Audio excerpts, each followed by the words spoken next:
নমস্কাৰ। উপন্যাস আলোকপাতৰ আন এটি ভিডিঅ'লৈ আপোনালোকক স্বাগতম জনাইছোঁ। আজি আলোকপাত কৰিব লোৱা উপন্যাসখন হ'ল শ্ৰদ্ধাৰ অনুৰাধা শৰ্মা পূজাৰী বাইদেউৰ জনপ্ৰিয় উপন্যাস কাঞ্চন। আহকচোন কাঞ্চনৰ বুকুত কি আছে জানিবলৈ কাঞ্চন উপন্যাসৰ গভীৰলৈ যাওঁ। কাঞ্চন প্ৰতিজন পাঠকৰ হৃদয়ত খোদিত হোৱা কাঞ্চন হ'ল এটুকুৰা জীয়া ঘাঁহ। কিয়নো কাঞ্চনে বুকুত অহৰহ সন্তৰ্পণে কঢ়িয়াই ফুৰিছিল এক অব্যক্ত অপ্ৰকাশ্য বেদনা। যেতিয়ালৈকে পুৰুষতান্ত্ৰিক সমাজৰ অস্তিত্ব জীয়াই থাকিব তেতিয়ালৈকে কাঞ্চনৰ দৰে অসংখ্য কাঞ্চনে ৰক্ত বীজৰ দৰে মূৰ দাঙি উঠিব। যেন কাঞ্চনৰ ইতিহাস মৰি মৰি জি উঠা নৈ কাষৰ নল।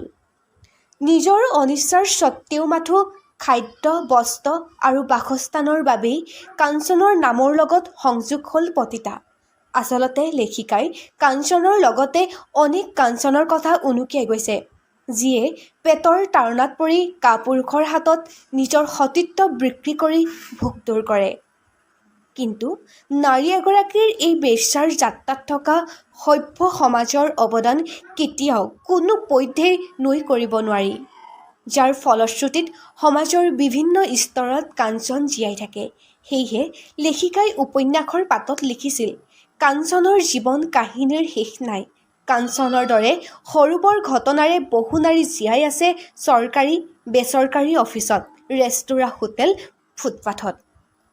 শ্ৰদ্ধাৰ অনুৰাধা শৰ্মা পূজাৰী বাইদেৱে কাঞ্চনৰ জৰিয়তে কেৱল এগৰাকী নাৰীয়ে যে পেটৰ তাড়নাত পৰিয়েই নিজৰ সতীত্ব বিক্ৰী কৰি নাৰীত্ব বিসৰ্জন কৰে এনে নহয়, নাৰীৰ এই অসহায় অৱস্থাৰ সুযোগ লৈ সমাজৰ এচাম সভ্য শিক্ষিত পুৰুষে নিজৰ চাকৰি প্ৰমোচনৰ বাবেও নাৰীক ভোগৰ সামগ্ৰীৰ দৰে ব্যৱহাৰ কৰে। আনকি কিছু চতুৰ পুৰুষে নিজৰ চাকৰিৰ স্থিতি ৰক্ষাৰ হেতুকে প্ৰেমৰ পাকৈত অভিনয় কৰি খুব নিৰ্দয়ভাৱে এজাক পাখণ্ডৰ হাতত তুলি দিয়ে। উপন্যাসৰ পাতত আছে, সৰু সৰু কৰ্মচাৰীক বেয়া কৰে ডাঙৰ অফিচাৰবোৰে। গতিকে এক কথাত ক'ব পাৰি যে এনে নাৰীৰ জীৱনত মাথো স্বাৰ্থপৰ ব্যক্তিৰ ৰাও চালি জুৰে। সেয়েহে উপন্যাসৰ বুকুত কাঞ্চনে ব্যক্ত কৰিছে, মোৰ বিশ্বাসত মই বেশ্যাই নহয়, মই যদি বেশ্যা মোৰ ওচৰলৈ চুৰকৈ অহা পুৰুষকেইটা কি?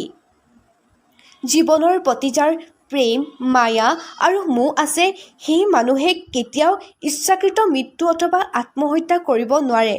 নাৰীৰ জীৱনৰ সৰ্বস্ব ধ্বংস হোৱাৰ পাছতো তেওঁলোক জীয়াই থাকিব খোজে। সেয়েহে হয়তো ফুটপাথ কিম্বা চহৰৰ অলিয়ে গলিয়ে জীয়াই থাকে কংকাল শৰীৰত মাথো এধানি উশাহ।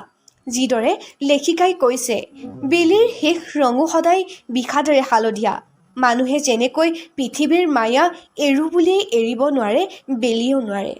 কিন্তু কাঞ্চনক লেখিকাই উপন্যাসখনত অলপ পৃথক ধৰণে উপস্থাপন কৰিছে, য'ত নেকি প্ৰেম আৰু শৰীৰৰ যৌথ প্ৰতাৰণাত মানসিক আৰু শাৰীৰিকভাৱে ভাঙি পৰা কাঞ্চনৰ জীৱনলৈ নামি অহা চাইকোজেনিক এমেনচিয়াৰ ৰোগবিধ যেন তাইৰ জীৱনৰ চূড়ান্ত আশীৰ্বাদ। কিয়নো এই ৰোগবিধৰ বাবেই কাঞ্চনে অতীতৰ সকলো পাহৰি বৰ্তমানৰ সৈতে জীয়াই থাকিবলৈ সক্ষম হ'ল। শেষত উপন্যাসখনৰ মূল কেন্দ্ৰবিন্দু কাঞ্চনৰ জৰিয়তে লেখিকাই মানৱতা আৰু মূল্যবোধৰ ধ্বংস পাই অৱস্থা, নাৰীৰ প্ৰতি অসহনীয় দৃষ্টিভংগী আৰু মুখাৰ আঁৰৰ বিভৎস মুখাক স্পষ্টকৈ তুলি ধৰিছে। ধন্যবাদ।